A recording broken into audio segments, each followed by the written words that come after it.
Hello, this is going to be a quick video just explaining the battery management system on the Matiz and kind of how it works. I'm in the process of replacing the original system, which has been working now for just about 2 years, with a new system, which is kind of completely changed the way everything works. So you can see the original system. It's just using that's just a cheap composite video display. The master control unit has a serial to video converter chip, which then feeds the information to the display. And so you can see at the moment the system's only connected to 25 cells, so you're seeing 83 volts as the pack voltage. It's only connected to the first 25 cells, and you've got the highest and lowest cell shown along with temperature.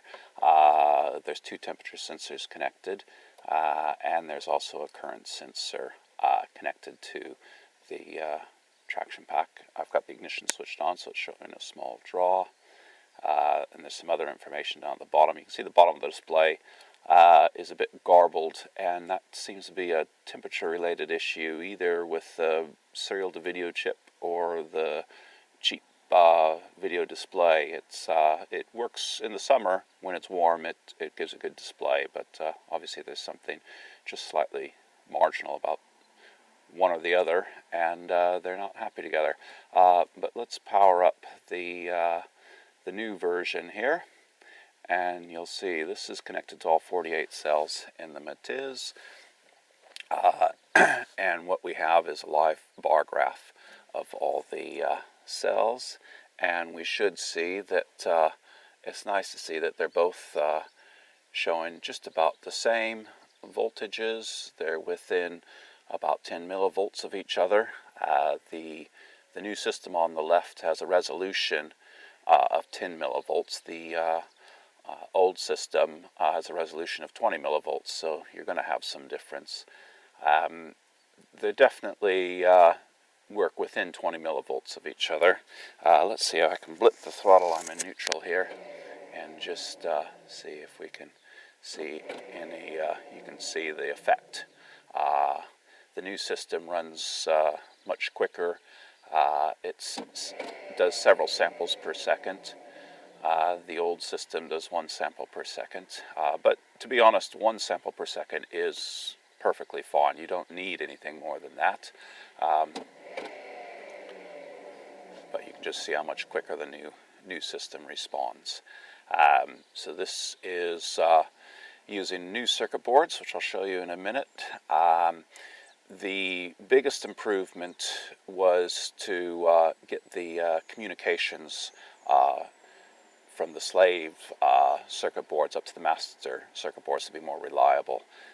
With the old system, if your battery box was in one location and everything was quite close together, it worked fine. In the Matiz, I've got a battery box just behind the front bumper, I've got a battery box just in front of the rear bumper, and 2 more battery boxes in between. And that big distance has caused problems with the communications. It only just works, and occasionally, like heavy acceleration, when the pack is getting low, you do get some glitches. With the new system, so far I've been running for a couple weeks now, and the communications are much more reliable. There's no glitches that I've seen. So let's go have a look at the back where I can show you the slave boards. We'll power everything off and push in the safety button. A big red button there makes the car safe. And here we are. So we'll start with the original boards. This has one PIC microcontroller connected to each cell. This board does 16 cells, which is the size of the battery box. We've got, it's actually 16 times 3 because they're parallel together, cells. And basically every You can see the connectors, and at the bottom this connects onto the battery box. This one isn't connected at the moment. And then at the top we've got our, let's pull this out here so we can see, we've got our slave bus in and master bus connections and our slave bus out. So the basic way that this works is the master sends a command onto the slave bus, goes through this little opto isolator here, tells the PIC what to do, and then the PIC returns commands back on the master bus, which is parallel connected to all the cells, and they all take it in turn, communicating on the master bus. And then the slave bus just daisy chains, so the commands get passed from one slave to the next, right the way through, and out the slave bus there onto the next set of slaves. Or if it's at the end of the line, then you leave it disconnected. So you've basically got two pairs of wires coming in and two pairs of wires coming out. So that's the way that system works. The voltage levels are all at cell voltage. So whatever the cell voltage is, it communicates just through simple serial comms to the next one. And that's where I've been having problems. As long as everything's close together, it works fine. But when you're connecting this board to one at the front of the car, if you're accelerating hard, your voltage, cell voltage might be down to 2.5 volts or less. The low voltage warning on this is set for 2.3 volts. That signal tends to get lost in the noise. Electric vehicles are very noisy when electrically, and so you sometimes have little blips. So on to the new system. Here's the new circuit board. Try to get that in there. The cells connect. This circuit board will do anywhere from 4 to 12 cells. It uses a max 68, no, not a max, a linear technologies 6802-2 chip on here. This is a little resistor capacitor filter network, and which just filters out any noise. And we just use a simple DB15 connector to connect to the slaves, to connect to the cells. You've got your optical isolation in the middle of the board. So what this now means is that your PIC microcontroller, which is communicating data back to the slaves, is now isolated from your traction pack. So now that we've isolated it, we can power this PIC microcontroller off of a simple 5 volt from the traction, from our, basically our auxiliary battery, your standard 12 volt battery, or you know, wherever you want to get your 5 volts from. And the communications are handled by a MAX 232 or equivalent chip on here. This is a RS232 to serial level converter. And for ease of wiring, we just use standard USB cables. Note, this is not a USB compatible standard. You've got your +5 and your earth connection where they normally are in a USB cable, but your two data wires, one of them becomes your slave bus, which takes the commands from the master to all the slaves, and the other wire is your master bus, which are all parallelly connected together. Now your standard RS232 protocol doesn't allow multiple devices, but I've modified this with a couple well-placed diodes so that the master bus is still connected in parallel. Basically it works the same as the old system, where the slave buses are daisy chained, sent from one slave to the next. Master bus is all parallelly connected back to the master to supply data back to the master.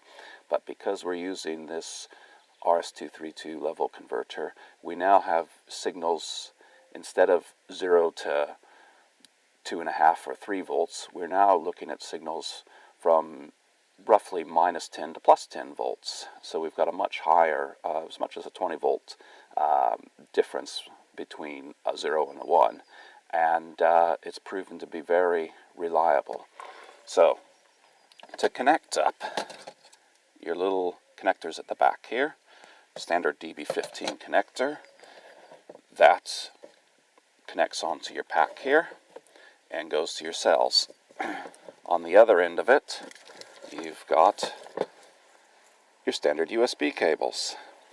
And just to prove that it would handle long links, this cable here I've just connected. There's actually two boards inside this box, because each board is connected to 8 cells, just because of the way my battery pack's configured. So we've got this just connects between the first board and the second board. So my data comes in from the previous slave into there, comes out of that cable into the next slave, and then from here is running off to the last slave in the car. So connecting between your slaves is just as simple as plugging them together. Cables are available anywhere. Just standard USB A to B cable. Just remember, you cannot connect this directly to a laptop, a computer, or any other USB device. At best, it won't work. At worst, you might find the signal levels of plus and minus, well, could be up to 20 volts on an RS-232 signal, might damage whatever device you connect to it. It won't damage the slave board. The RS-232 protocol is very robust, and by definition has to withstand shorts on the bus, so they should be safe, but it's possible you could damage something if you don't connect it properly. There is a little simple interface for converting the serial data from your first slave, from your master to the first slave, and there's details of that on the project website, which is on the Battery Vehicle Society forums, in the all things battery related. You'll see that. I'll post a link. But that is the basic setup. One other thing you might be asking, the RCA connectors, I was intending to use those for temperature connectors. You could buy, the original idea was you could just buy standard stereo cable, plug them into there, cut the ends off and solder on cut the other ends off and solder on a little temperature thermistor, but I've decided that I've got 2 spare pins in the DB15 connector here, so I'm going to use those instead, and so your temperature signals, temperature sensors will come in through this one connector. So this is a prototype board. They are working. I'm working on a final version of this board, slightly more compact, without these 2 RCA connectors, but otherwise will look very much the same. The goal being that I'm using a Maximite for a master, but the protocol is just a very simple. You send a serial command. Command 200 will then get the slaves to all the slaves to report back cell voltages, which just comes back on a simple comma-separated ASCII text, 3 digits and a comma for each cell, so it should be very easy to incorporate that with whatever you prefer to use for a master, be it the Maximite I'm using, or an Arduino, or maybe even a full-fledged PC with the appropriate interface. That's the nice things about not shooting in some sort of studio, people driving by. But there you go. Hopefully that answers some questions about the BMS system. Watch this space, as I'll post more videos as development progresses, and I hope to have these boards available. A few more comments on the the LTC6802 chip. It's a very high-end chip, has lots of features built into it, runs data connection 1 megabits per second, and does load balancing, but we're not using a lot of the capabilities.